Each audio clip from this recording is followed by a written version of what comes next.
ሰላም ሰላም ቤተሰብ እንዴት ናችሁ? ደህና ናችሁ? እግዚአብሔር ይመስገን በጣም ደህና ነኝ። እናንተም ደህና እንደሆናችሁ ሙሉ ተስፋ አለኝ። ቻናሌ አዲስ ናችሁ፣ ቻናሌ ሰብስክራይብ፣ ላይክ፣ ኮሜንት እንዲሁም ሼር በማድረግ ቤተሰብ እንሁን ማለት ነው። ፈጣሪ ሀገራችንን ሰላም ያደርግልን። እኛም ስደት ላይ ያለነው በሰላም ለሀገራችንን መሬት ያብቀን ማለት ነው። ውዶቼ በቅንነት ቤተሰብ እንሁን። ቅንነት ለራስ ነው። ዛሬ ይዤላችሁ የመጣሁት የፊት ማክስ ነው የተጠቀምኩት። እንቁላል አስኳሉን ነው። እንቁላል አስኳሉን እና እንስካፌ ነው የተጠቀምኩት። ከፈለጋችሁም ደግሞ ቲማቲም ውሃውን ማለት ነው።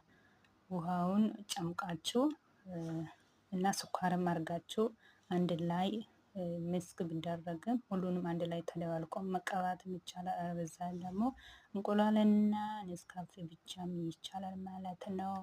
ፊት በጣም ነው የሚያሳምረው። በተለይ የስኳር ሲገባበት በጣም ነው ፊት የሚያሳምረው ማለት ነው።